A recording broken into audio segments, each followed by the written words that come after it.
નમસ્કાર મિત્રો, હું વંદન સંઘવી સક્સેસ વેલી એકેડેમીમાં આપનું હાર્દિક સ્વાગત કરું છું. અહીં નોલેજ સાથી એકેડેમીમાં મૂકવામાં આવેલા તમામ પેપરોનું મેથ્સનું ડિટેલ સોલ્યુશન તમને કરાવવામાં આવશે. તો હજી કોઈ મિત્રોએ જો સક્સેસ વેલી એકેડેમીને સબસ્ક્રાઈબ ન કરી હોય તો તમે સબસ્ક્રાઈબ કરી લેજો, કેમ કે આ પ્રશ્નો છે એના જે સોલ્યુશન છે એ તમને જુનિયર ક્લાર્ક, બિન સચિવાલય ક્લાર્ક અને આવી ઘણી જ બધી પરીક્ષાઓ માટે કામ આવશે. તો હવે તેનું આપણે પેપર છે એનું પેપર નંબર 25નું એક સોલ્યુશન અહીંયા છે, એ આપણે ડિટેલ સોલ્યુશન અહીંયા જોઈએ. તો હવે તમને એવું આપેલું છે કે બપોરના 1 વાગ્યાથી રાત્રિના 10 વાગ્યા સુધીમાં ચાલતી ઘડિયાળના કલાકનો કાંટો અને મિનિટનો કાંટો કેટલી વાર સમકોણ પર સ્થિર થશે. આ પ્રશ્ન એવું કહેવા માગે છે કે ઘડિયાળમાં બંને કાંટા છે એ બંને કાંટા કેટલી વાર એકબીજા ઉપર આવશે, એટલે કે સમકોણ એટલે કે એકબીજા ઉપર આવે. તો હવે એની માટે હું શોર્ટકટ કી લઈને આવેલો છું કે 24 કલાક એટલે કે આ 12થી 12 ફરે અને પછી પાછું ફરીવાર 12થી 12 ફરે, એટલે કે 24 કલાકમાં બંને કાંટા હોય એ એકબીજા ઉપર એટલે કે 22 વાર મળતા હોય છે. આપણે 12 કલાકની વાત કરીએ તો તે 11 વાર એટલે કે 22ના અડધા થઈ જાય છે, 11 વાર. હવે આપણે ધ્યાન એટલું રાખવાનું છે અહીંયા કે જ્યારે 11થી 1નો સમય હોય છે ત્યારે આ કાંટા છે ફરીવાર ફક્ત એક જ વાર મળતા હોય છે. એટલે કે હવે અહીંયા આપણને જે સમય આપેલો છે એ સમય એવો આપેલો છે કે 1 વાગ્યાથી 10 વાગ્યા સુધીમાં, એટલે કે આપણે ગણતરી કરીએ તો 1થી 2માં એકવાર મળે, 2થી 3માં એકવાર મળે, 3થી 4માં એકવાર મળે, 4થી 5માં એકવાર મળે.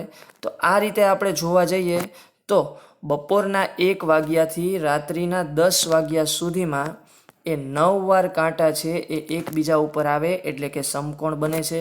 આથી આપણો ઓપ્શન નંબર એ છે એ અહીંયા સાચો પડશે.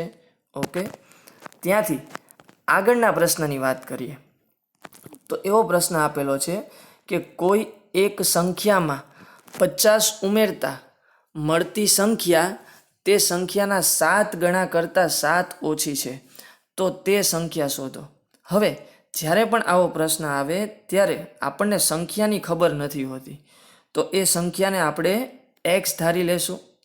હવે એનું સોલ્યુશન છે એ કરીએ તો એક્સમાં કેટલા ઉમેરીશું આપણે, તો કે એક્સમાં 50 ઉમેરીશું એટલે કે એક્સ વત્તા 50. અને હવે જે સંખ્યા મળે છે એક્સમાં 50 ઉમેર્યા પછીની એમાં શું કહે છે તો કે તે સંખ્યાના 7 ગણા કરતાં, તે સંખ્યા એટલે કે એક્સના 7 ગણા કેટલા થાય 7x, અને 7 ગણા કરતાં કેટલી ઓછી છે તો કે 4 ઓછી છે એટલે કે -4. તો આ પ્રમાણેનું આપણું આખું પદ બની જાય છે. હવે જ્યારે આવું સાદુરૂપ આપવાનું થાય ત્યારે એક્સવાળા પદને આપણે એક બાજુ લઈ જશું અને જે અંક હોય એને આપણે એક સાઈડ લઈ લેશું. તો આ 50 છે એ બરાબરની ડાબી બાજુએ છે તો એનું સ્થાન એમને જ રાખીશું, પરંતુ આ -4 છે એને બરાબરની બીજી બાજુએ લાવી તો +4 થઈ જશે. 7x છે એ બરાબરની જમણી બાજુએ જ છે તો એની સાઇનમાં કોઈ ફેરફાર કરીશું નહીં, પરંતુ આ જે +x છે એને બીજી બાજુ લાવીશું તો -x થઈ જશે. આટલું સાદુરૂપ આપ્યા પછી 7xમાંથી 1x જાય તો 6x થશે, 50 ને 4 54 થઈ જશે. એક્સની કિંમત મેળવવી હોય તો 6 છે એ 54ના છેદમાં વયા જશે, અને આ સાદુરૂપ આવે છે તો કે 9 6 54 એટલે કે એક્સનો જવાબ શું થશે 9, એટલે કે તે સંખ્યા છે એ કેટલી હશે તો કે એ 9 હશે. અને આથી આપણો ઓપ્શન બી છે એ સાચો પડે છે. તો આઈ હોપ કે આ દાખલો તમને ઇઝી રીતે સમજાઈ ગયો હશે. હવે ત્યાંથી આગળનો દાખલો તો કે 2 આંકડાની એક સંખ્યાના દશકનો અંક એકમના અંકથી 3 ગણો છે. જો અંકની અદલાબદલી કરવામાં આવે તો મળતી નવી સંખ્યા મૂળ સંખ્યા કરતાં 36 નાની છે, તો તે મૂળ સંખ્યા કઈ? મિત્રો, જ્યારે આવો પ્રશ્ન આપેલો હોય ત્યારે સૌથી પહેલાં તો આપણે મૂળ સંખ્યાનું સૂત્ર યાદ રાખવાનું છે. મૂળ સંખ્યાનું સૂત્ર છે 10 ગુણ્યા દશકનો અંક અને વત્તા કરીને એકમનો અંક. આ સૂત્ર છે એ આપણે કાયમ માટે યાદ રાખવું પડશે, કેમ કે મૂળ સંખ્યા અને નવી સંખ્યા જ્યારે બે સંખ્યા અલગ બનાવવાની થશે ત્યારે આ સૂત્ર છે એ આપણને બહુ કામ આવશે.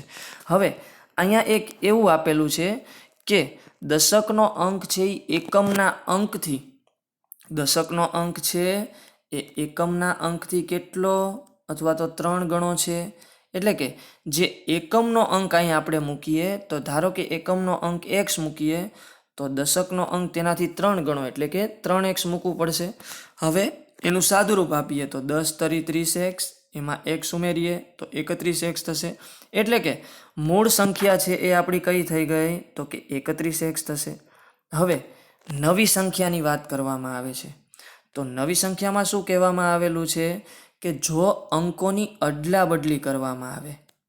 અંકોની અદલા બદલી એટલે શું તો કે દશકનો અંક હોય એ એકમનો અંક બની જશે અને એકમનો અંક છે એ દશકનો અંક બની જશે. આ રીતે નવી સંખ્યા આપણે બનાવવાની ટ્રાય કરીએ તો શું થશે તો કે અહીંયા એકમનો અંક x હતો એ અહીંયા દશકનો અંક બની ગયો અને જે દશકનો અંક 3x હતો એ અહીંયા એકમનો અંક બની ગયો. અને હવે એનું સાદુરૂપ આપીએ તો 10x વત્તા 3x એટલે કે 13x. આપણી પાસે બંને સંખ્યાઓ મળી ગઈ છે કે મૂળ સંખ્યા પણ મળી ગઈ અને એકમ અને દશકના જે અદલા બદલી આપણે કરેલી છે એ પછીની સંખ્યા પણ આપણને મળી ગઈ. હવેની લાઈન એવું કહે છે તો મળતી નવી સંખ્યા એ મૂળ સંખ્યા કરતાં 36 નાની છે. એટલે કે નવી સંખ્યા જે આપણને મળે છે તો અહીંયા આપણે એનું સોલ્યુશન લખેલું છે કે મળતી નવી સંખ્યા એ મૂળ સંખ્યા કરતાં 36 નાની છે. નાની એટલે બાદબાકી થશે તો બંનેના જવાબ જે આપણને મળેલા છે 13x બરાબર 31x માઇનસ 36. તો એને આપણે અહીંયા સોલ્યુશનમાં લાવીએ તો 31માંથી 13 જાય તો 18 વધશે એટલે કે 18x બરાબર 36. અને આમાંથી xની કિંમત મેળવવી હોય તો 36/18 એટલે કે xની કિંમત કેટલી મળશે 2. પરંતુ આ આપણો જવાબ નથી, આપણે મૂળ સંખ્યા મેળવવાની છે. તો મૂળ સંખ્યાનું સૂત્ર અહીંયા આપણે મેળવેલું હતું. શું થતું હતું તો કે 31x થતું હતું. તો હવે 31xમાં જ્યાં x આવે છે એના સ્થાને આપણે શું મૂકી શકીએ 2. તો 31 દુ 62 એટલે કે આપણો જવાબ છે એ ઓપ્શન બી છે એ સાચો થશે. એટલે કે 62 છે એ સંખ્યા મૂળ સંખ્યા હશે. આઈ હોપ કે તમને આ દાખલો સમજાઈ ગયો હશે. તેનાથી આગળનો દાખલો આપણે જોઈએ. હવે આમાં વિવિધ પ્રકારના અલગ અલગ મેથડના દાખલા આપેલા છે મિત્રો. તો આ દાખલા છે એ તમે અહીંયા મેં એવી ટ્રાય કરેલી છે કે તેનું સૌથી સહેલું સોલ્યુશન હું તમારી માટે બનાવી શકું અને એવી ટ્રાય મેં અહીંયા કરેલી છે તો તમને ખ્યાલ આવી જ જશે. અને છતાં પણ ન ખ્યાલ આવે તો તમે કોમેન્ટ બોક્સમાં તમે મૂકી શકો છો. હવે ત્યાંથી આગળનો પ્રશ્ન કે ઘઉં ચોખા કરતાં 20% સસ્તા છે. અહીંયા ખબર પડી જાય, આ લાઈનને વાંચતા જ ખબર પડી જાય કે ચોખા મોંઘા છે અને ઘઉં નાના છે એટલે કે તેનાથી ઓછા છે. એટલે કે ચોખા મોટા અને ઘઉં નાના હોઈ શકે. હવે એવું કહે છે કે 20% સસ્તા. તો હવે જ્યારે આ ટકાની વાત આવે, પર્સન્ટેજની વાત આવે ત્યારે જે મોટો હોય અથવા તો જે મોટું આપેલું હોય એને તમારે 100 રૂપિયા લેખે લઈ લેવાય. એટલે કે જો ચોખા 100 રૂપિયા હોય તો ઘઉં છે એના કરતાં 20% સસ્તા એટલે કે કેટલા હશે 80 રૂપિયા હશે.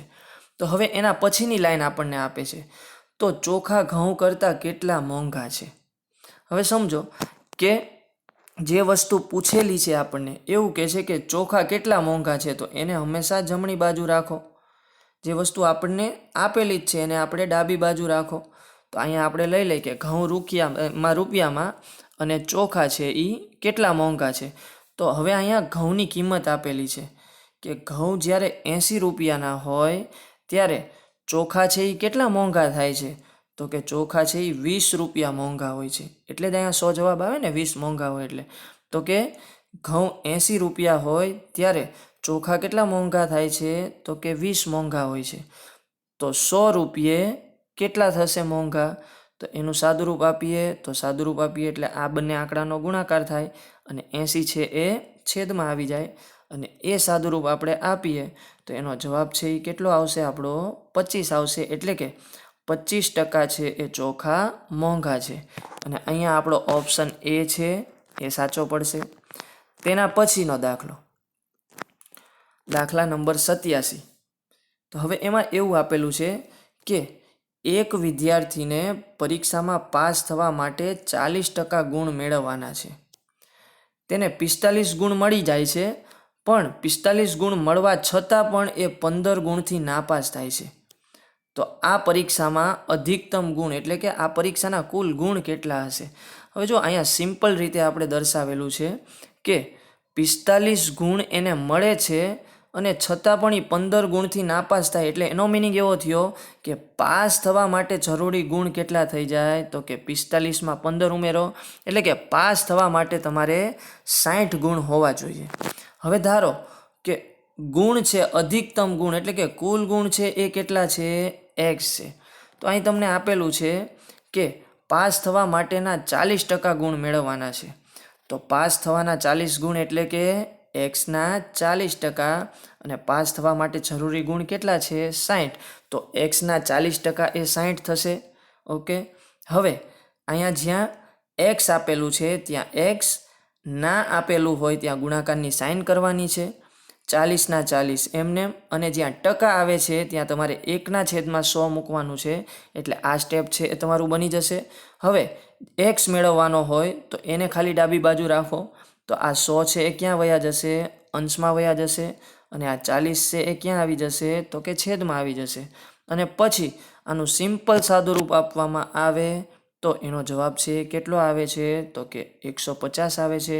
એટલે અહીંયા આપણો ઓપ્શન સી છે એ સાચો પડે છે, 100 ને. હવે પ્રશ્ન નંબર 88 જોઈએ. એમાં એવું કહ્યું છે કે જો ગેસનું બિલ છે, અહીંયા અલગ અલગ રીતના દાખલા પૂછી શકે છે, મેઇન તો ટકાવારીના જ દાખલા છે, કે જો ગેસનું બિલ સમયસર ભરવામાં આવે તો વળતર 7.5% આપવામાં આવે છે. વળતર એટલે કે આપણને રૂપિયા છે એ પાછા આપવામાં આવે છે. હવે એવું કહે છે કે એક વ્યક્તિને વળતર ₹31.50 મળે, એટલે કે 31.50 રૂપિયા છે એને વળતર મળે છે. તો બિલ કેટલા રૂપિયાનું હશે? હવે જ્યારે બિલ મેળવવાનું હોય એની કિંમત ખબર ન હોય તો આપણે સૌ પ્રથમ ધારી લેશું કે બિલ છે એ x રૂપિયાનું છે. હવે વળતર કેટલા ટકા આપે છે? તો કે 7.5% આપે છે. અને એનો આંકડામાં જવાબ કેટલો આપ્યો છે? તો કે ₹31.50, એટલે કે 31.50. તો બંને જગ્યાએ વળતર આપેલું છે, તો અહીંયા આપણે એવું લઈ શકીએ કે xના 7.5% બરાબર 31.50. હવે અહીંયા સાદુરૂપ આપવાનું છે કેમ કે દશાંશનું સાદુરૂપ છે. તો જ્યાં 7.5 આ ઉપરનો અંક છે એને એમનેમ જ રાખવાના. જ્યાં ટકા આવે ત્યાં 1/100 મૂકીએ તો આ સ્ટેપ આપણું બનશે 7.5/100, અને ત્યાંથી બરાબરની જમણી બાજુ 31.50 જ રહે છે. હવે મારે x મેળવવા છે તો બાકીના બધા પદ છે એ ક્યાં લઈ જઈશ? જમણી બાજુ. તો આ 100 છે એ અંશમાં ગુણાઈ જશે અને 7.5 છે એ છેદમાં ગુણાઈ જશે. હવે આનું સાદુરૂપ આપણે આપવું હોય તો શું થશે? તો કે સૌ પ્રથમ તો દશાંશ સંખ્યા હોય એને આપણે અપૂર્ણાંકમાં ફેરવીએ. તો એ કેવી રીતે ફેરવશું? તો કે પોઈન્ટ પછી 2 આંકડા હોય તો છેદમાં 2 શૂન્ય મૂકી દેવાના. એ જ રીતે પોઈન્ટ પછી 1 આંકડો હોય તો છેદમાં 1 શૂન્ય મૂકી દેવાના. હવે અહીંયા આપણે સાદુરૂપ આપીએ તો સાદુરૂપમાં શું થશે? તો કે આ 100 અને આ 100 બે કેન્સલ થઈ જશે. છેદનો છેદ હોય એ હંમેશા ક્યાં વયો જશે? તો કે અંશમાં વયો જશે. એટલે કે 3150ની સાથે 10 ગુણાશે અને એના છેદમાં 75. આના છેદ આપણે ઉડાડીશું તો જવાબ આપણો શું આવશે? 420. એટલે કે અહીંયા આપણો ઓપ્શન બી છે એ 420 છે એ સાચો પડે છે. હવે આગળ આપણે 89મો પ્રશ્ન જોઈએ કે 40% નફો ચડાવીને છાપેલી કિંમત પર કેટલા ટકા વળતર આપવાથી વેપારીને 19% નફો થાય? મિત્રો આની માટે એક હું શોર્ટકટ કી એક સૂત્ર લઈને આવેલો છું જે બહુ જ ઇઝી છે, અને આ તમે ધ્યાન રાખશો તો આ તમને સહેલાઈથી સમજાઈ જશે. અને આવા દાખલા અવારનવાર પૂછાતા હોય છે, તો તેની માટેનું સૂત્ર છે a + b + ab/100 અને જમણી બાજુ જે નફો ટકામાં આપેલો છે એ આપણે મૂકવાનું છે. હવે ખાસ ધ્યાન રાખજો કે આમાં એ શું મુકાય, બીના સ્થાને શું મુકાય, એ બીના સ્થાને શું મુકાય. તો હવે એની માટે હું તમને સિમ્પલ વસ્તુ સમજાવું છું કે નફો હોય એટલે રૂપિયા હંમેશા વધે એટલે એને આપણે પ્લસ રાખવાના છે. તો 40% નફો એટલે 40 પ્લસ આપણે મૂકીએ છીએ. હવે વળતર કે એટલે આપણને એ પૈસાના બાદ કરવામાં આવે. તો વળતર આપેલું છે તો અહીંયા વળતર આપણને ખબર નથી, એ આપણે મેળવવાનું છે. એટલે આપણે અહીંયા બીના સ્થાને એક્સ લેશું. પણ એક્સ કેવા લેશું તો કે માઇનસ. કેમ કે વળતર હોય એની હંમેશા બાદબાકી થાય છે. એટલે અહીંયા આપણા એ છે એ 40 બની જશે, બી છે એ -x બની જશે. હવે અહીંયા અંશમાં તમને આપેલું છે એ અને બીનો ગુણાકાર. તો એ આપણા 40 છે અને બી આપણા -x છે અને એના છેદમાં 100 બરાબર 19 એટલા ટકા નફો થાય છે. તો આ આખું સૂત્ર છે એ આપણે આમાં આખા સૂત્રમાં બધા પદ મૂકી દીધા છે. હવે સિમ્પલ એનું સાદું રૂપ આપવાનું છે. તો અહીંયા પ્લસ અને માઇનસની સાઇન બાજુમાં છે તો વત્તે ઓછા થશે એટલે કે 40 - x. અહીંયા પણ એ જ પ્રોસેસ થશે, વત્તા અને ઓછા છે તો માઇનસની સાઇન આવશે, વત્તે ઓછા 40 × x એટલે 40x છેદમાં 100 ગુણ્યા બરાબર કરીને 19. હવે આપણને ખ્યાલ છે કે આપણે આમાંથી એક્સની કિંમત મેળવવાની છે. તો એક્સની કિંમત મેળવવાની હોય તો આપણે જે બધા સ્ટેપ છે તમારા, એટલે કે એક્સવાળા સ્ટેપ છે એને આપણે એક બાજુએ લઈ જઈએ. તો આ એક્સવાળા બંને સ્ટેપ માઇનસ છે તો એને બંનેને જમણી બાજુ લઈ જઈએ તો પ્લસ થઈ ગયા. અને આ 19 પ્લસ છે એને બરાબરની બીજી બાજુ લાવીએ તો માઇનસ થઈ જાય. હવે એના ઉપરથી તમને આગળનું સ્ટેપ ખબર પડી જાય કે 40માંથી 19 જાય તો 21 રહેશે.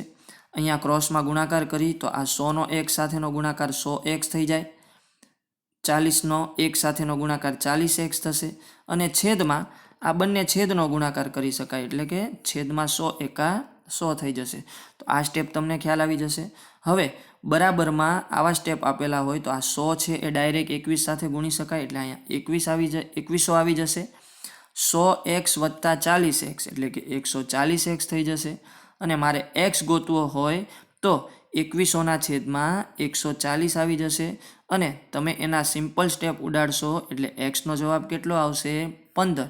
તો કે આપણને 15% વળતર મળશે. અને 15% વળતર મળે એટલે આપણો ઓપ્શન બી છે એ સાચો થશે. આઈ હોપ કે આ કી છે તમને બહુ જ કામ આવશે. ઓકે, એના પછી આપણે આગળનો પ્રશ્ન જોઈએ. હવે આગળના પ્રશ્ન છે એ ઘાત અને ઘાતાંકનો દાખલો છે. આ દાખલો છે એ ઘણી બધી રીતથી પૂછાતો હોય છે પણ એના નિયમો છે એ આપણે ક્લિયર કરશું તો આ દાખલો છે એ સહેલાઈથી આવડી જશે. હવે અહીંયા તમને સ્ટેપ આપેલા છે કે 144ની ઉપર 0.5 ઘાત એટલે કે એક સ્ટેપ આવું છે, 144 ઉપર 0.4 ઘાત, 12 ઉપર 0.2 ઘાત અને છેદમાં 144ની 3/2 ઘાત. તો આ રીતે જે આપેલું હોય, હવે સૌથી પહેલાં તો દશાંશમાં ઘાત આપેલી હોય તો એને આપણે અપૂર્ણાંકમાં ફેરવીએ. અહીંયા તમને 0.5 ઘાત આપેલી હોય તો આ 0.5 ઘાત છે એને હું અપૂર્ણાંકમાં ફેરવું તો પોઈન્ટ પછી જેટલા આંકડા હોય એટલા એકની સાથે એમાં શૂન્ય છેદમાં આવે. તો અહીંયા શું થઈ જશે 5/10. અહીંયા 0.4 છે તો 4/10. અહીંયા 0.2 છે તો 2/10 અને આ 3/2 છે એને આપણે એમ રાખીએ છીએ. અહીંયા સુધીનું સોલ્યુશન તમને ખબર પડી ગયું હોય તો હવે આપણે એનાથી આગળનું સ્ટેપ જોશું. હવે 5/10 છે એનો તમે છેદ ઉડાડો તો 1/2 આવી જાય. 4/10 છે એના છેદ ઉડાડો તો અંશમાં 2 દુ 4 અને 2 પંચા 10 છેદમાં તો 2 ઉડે એટલે 2/5 આવી જાય. એ જ રીતે અહીંયા આપણે છેદ ઉડાડીએ તો હવે જો મિત્રો અહીંયા ખાસ ધ્યાન રાખજો કે આ સ્ટેપ છે. હવે મારે શું કરાય કે અહીંયા બધે મને 144 આપેલા છે. અહીંયા 144 છે, અહીંયા પણ 144 છે અને અહીંયા પણ 144 છે. તો મારે આ સ્ટેપને કંઈક 144 બનાવવું હોય તો કઈ રીતે બનાવી શકાય?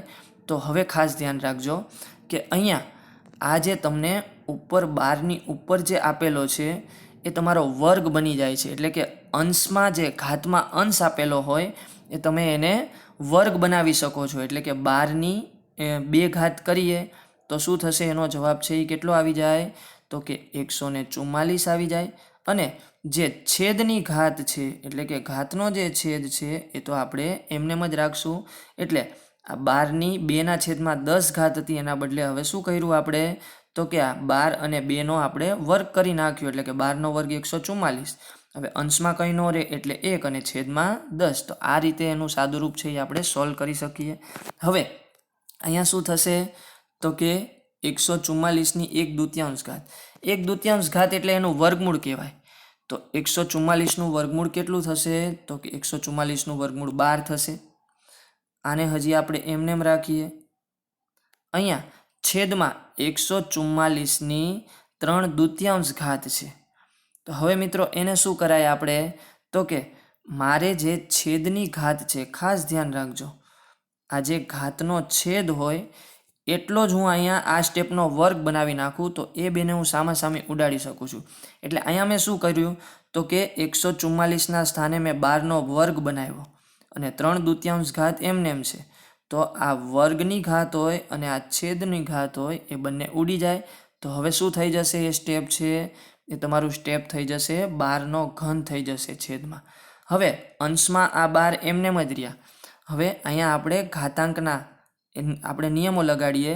તો આધાર સમાન હોય, વચ્ચે ગુણાકાર હોય તો ઘાતનો શું થાય? તો કે ઘાતનો સરવાળો થશે. તો અહીંયા આપણે એ સ્ટેપ કરેલું છે. હવે આ સ્ટેપ ઉપરથી તમારું આ જે સ્ટેપ છે એના પરથી આ સ્ટેપ કઈ રીતે આવે છે એના પછીનું સ્ટેપ એ તમને સમજાવું છું. તો અહીંયા 144 છે. હવે આ 2/5 વત્તા 1/10 બરાબર આ 1/2 કેમ આવ્યું છે એ સમજીએ આપણે. તો આવું જ્યારે બને મિત્રો ત્યારે આપણે લસા લેવાનો થતો હોય છે. તો લસા લઈ તો અહીંયા છેદને પણ આપણે 2 વડે ગુણીશું અને અંશને પણ 2 વડે ગુણીશું. તો એવું કરીએ તો છેદ સમાન બની જાય એટલે કે 10 બની જશે. અંશનો ગુણાકાર કરીએ તો 2 દુ 4 વત્તા 1 5, 5/10 એટલે કે આપણો જવાબ છે એ 1/2 અહીંયા ઘાત આવી જશે. હવે ફરીવાર 1/2 ઘાત આવે એટલે શું કહેવાય? તો કે એને વર્ગમૂળ જ કહેવાય. તો પાછું 144નું વર્ગમૂળ કેટલું થઈ જાય? તો કે 12 થઈ જાય. તો હવે આપણી પાસે અંશમાં 12 ગુણ્યા 12 છે એટલે કે 12ની 2 ઘાત છે અને છેદમાં 12ની 3 ઘાત છે. તો 2 ઘાતની સામે 2 ઘાત ઉડે તો છેદમાં 1 ઘાત વધારે રહે એટલે આપણો જવાબ છે એ શું આવશે? તો કે જવાબ છે એ આપણો 1/12 આવશે. એટલે આપણો ઓપ્શન બી છે એ સાચો બને છે. એના પછીનો નેક્સ્ટ ક્વેશ્ચન છે એ આપણને અહીં આપેલો છે. આ સિમ્પલ ક્વેશ્ચન છે ને આવા પ્રશ્નો ઘણી બધી પરીક્ષામાં પૂછાય છે કે F બરાબર 6, MAT બરાબર 34 તો CAR બરાબર ખાલી જગ્યા. હવે F બરાબર 6 આપેલા છે એટલે જો મિત્રો તમે ABCD જોશો ને તો F છે ને એનો ક્રમાંક છે એ છઠ્ઠો આવે. ABCDE 5 ત્યાં સુધી એટલે F છઠ્ઠો આવે. તો હવે આ જેટલા આંકડા આપેલા છે એ બધાને આપણે જે એના અંક આવે છે, જેનો ચડતા ક્રમમાં અંક આવે છે એ પ્રમાણે ગોઠવવાના છે. તો M છે એ 13મા અંકે આવે, A એટલે પહેલામાં પહેલો જ થાય, T છે એ 20માં આવે. તમે ગણવું હોય તો ગણી શકો છો. એટલે કે 13 + 1 14 અને 14 ને 20 34. ઓકે, તો આ રીતે આનું પ્રૂફ આપણને મળે છે. તો હવે આ જે કાર આપેલું છે, CAR આપેલું છે, એને પણ આપણે એ જ રીતે સોલ્વ કરીએ. તો CARમાં જે C છે એનો ક્રમાંક કેટલો આવે? તો કે 3 આવે. A છે એનો ક્રમાંક કેટલો આવે? 1 આવે.